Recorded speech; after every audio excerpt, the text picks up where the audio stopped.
Marc-Olivier Fogiel. Vous Oh, le avez pas sourire. vu Mirza? Oh la la la la la. Veux-tu venir ici? Ici, alors vous vous souvenez, Jacques Chirac n'arrêtait pas de se faire mordre par Sumo, le bichon de Bernadette. Maintenant, c'est au tour de Obama d'avoir des problèmes avec son chien. Il a beau être l'homme le plus puissant du monde, beau, son caniche portugais ne lui obéit pas du tout. Vous tenez ça d'où, Stéphane Bakowski? Bonjour Marc-Olivier. Bonjour, pardon.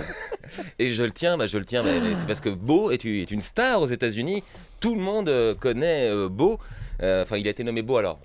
Je le dis, hein, pas en hommage à Bo Derek, mais à Bo Diddley, qui est un chanteur. Ceux qui n'ont pas vu ce chien, c'est un gros chien noir, tout frisé, avec le bout des pattes blanches. C'est une sorte de caniche portugais. Là, il a une peluche à son effigie, il y a des livres pour enfants dont il est le héros. Bref, tout le monde est Du au courant. marketing, quoi, voilà. Oui, parce que Obama en a fait des tonnes autour de ce chien. Dire Oui. que dès qu'il a été élu le 4 novembre 2008, dans son premier discours à la nation américaine, moment solennel s'il en est, il avait annoncé effectivement qu'il offrirait un chien à ses filles. Et puis 6 mois plus tard, il a fait une conférence de presse pour présenter Beau le chien à la presse. Donc forcément, tout le monde le regarde. Et maintenant, ça se retourne C'est contre dingue, lui. votre histoire. Parce que alors, si vous connaissez pas Beau, vous connaissez pas non plus César Millan. Et bien, figurez-vous que César Millan, qui est le présentateur vedette sur National Geographic d'une émission qui s'appelle L'homme qui murmurait à l'oreille des chiens, a décrété que Obama est dominé par son caniche. Et donc César Millan fait autorité puisque on l'a vu rentrer dans des cages pleines de Rottweiler et de Pitbull et de leur gratouiller le ventre. Donc son avis, ça impose un peu le respect. Alors, selon lui, le chien n'a absolument pas compris que Obama était le maître du monde et qu'il pouvait détruire la planète en appuyant sur un bouton rouge. Il se trouve que Obama, dans son comportement, ne dégage pas l'autorité naturelle du mâle dominant, comme Laurent Cabrol par exemple. qui Ah, a- dans le C'est autre studio. chose. Laurent, c'est autre chose qu'Obama. Je peux quand vous même. dire que voilà, si le chien de Et Obama que voyait beau Cabrol, aussi. Laurent, c'est autre chose que beau. si le chien d'Obama voyait Cabrol, il ferait Ouais. et il irait se coucher sous la table. Et avec Obama, il ne le fait pas, donc forcément.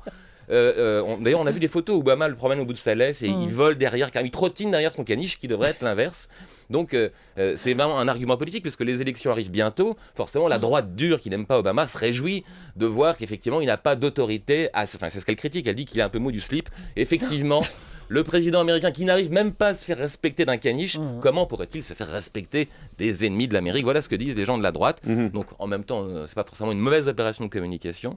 Chirac, lui, effectivement, n'arrivait pas à se faire respecter par le bichon de Bernadette, et ça reste notre homme politique Et préféré. voilà. Donc voilà. Et 2 infos pour compléter votre brillante chronique.